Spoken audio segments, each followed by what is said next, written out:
October 1942. Deep within an uninhabited, oxygen-depleted ridge of the Indian Himalayas, a British forest ranger named H.K. Madhwala pushes through the thin alpine air. He's climbing 16,500 feet above sea level, patrolling one of the most isolated wilderness zones on Earth, a place completely frozen over for 11 months of the year. As he scrambles down into the steep volcanic crater of Roopkund Lake, he notices something unsettling.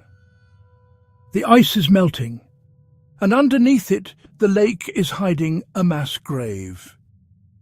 Floating in the thawing water and scattered all over the sharp grey rocks were the skeletal remains of over 800 human beings. Because the sub-zero temperatures had partially preserved the area, some of the skeletons still had hair, skin, and torn pieces of clothing on them.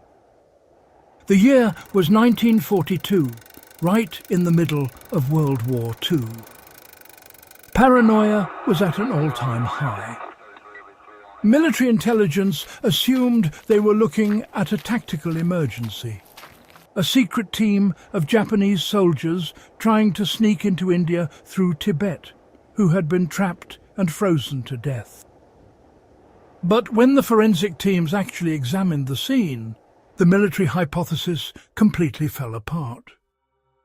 There were no guns, no uniforms, no heavy boots. And when the bones were later tested, the timeline broke completely. These people didn't die during World War II. They had been trapped in the ice since the year 800 AD. For more than 50 years, this lake was an intellectual dead end. Every expedition that climbed the mountain came up with a different theory to explain how 800 people died in this tiny, hidden crater. But the more they looked at the physical evidence, the less sense the standard stories made. Historians first claimed it was a lost army that vanished in these mountains back in 1841. But the physical data overrode this. A huge number of the skeletons belonged to women and elderly people, and there wasn't a single weapon found in the basin. Next, scientists blamed a sudden plague outbreak. But medical science quickly proved that wrong too. Diseases kill people, but they do not break bones. When investigators looked closely at the skeletons, they found heavy, crushing structural damage that a virus simply cannot cause. The final theory pointed to a mass ritual suicide, but the chaotic layout of the bones showed pure panic. These people were running, sliding, and trying to shield themselves. They weren't waiting to die. They were fighting for their lives. In the late 2000s, modern DNA testing stepped in, and the mystery went from strange to scientifically impossible. A team of international scientists extracted DNA from the bones, expecting to find one single group of people caught in a bad storm. Instead, the results shocked the archive.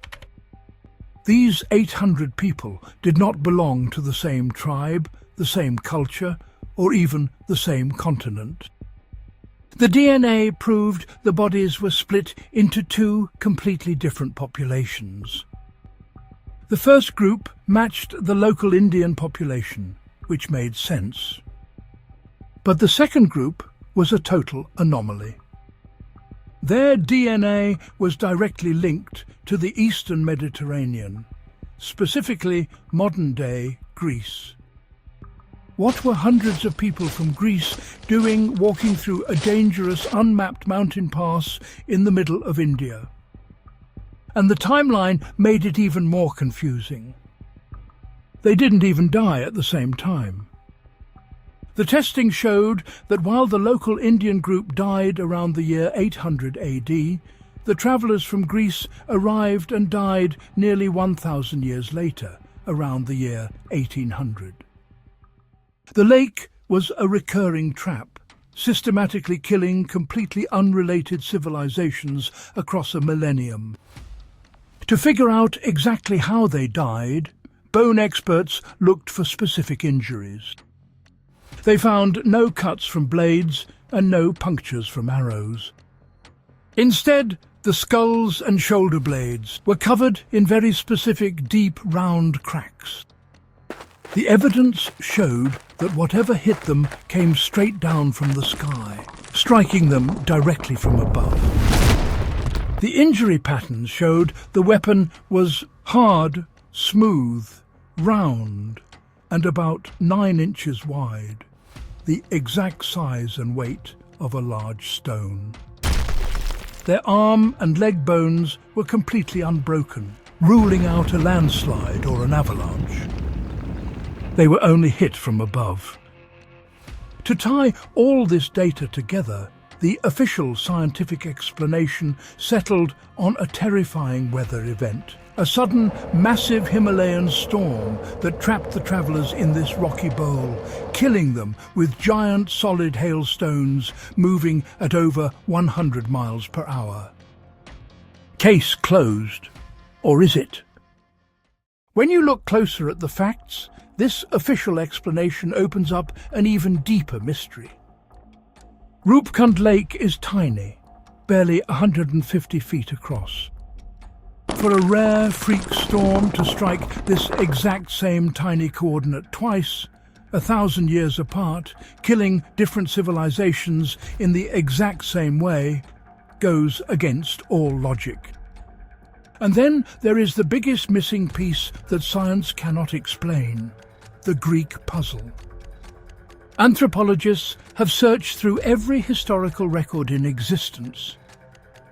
There is absolutely no record of a large group of people from Greece travelling into the high Himalayas in the 1800s.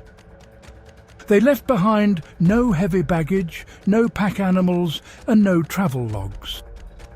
It is as if this remote mountain trap forcefully pulled two completely different eras of human history into its coordinates, leaving behind a frozen mass grave that science can measure, but can never truly explain.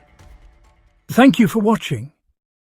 Subscribe to the archive to watch for the next unsealed log, and leave your theories on the Greek mystery in the comments below.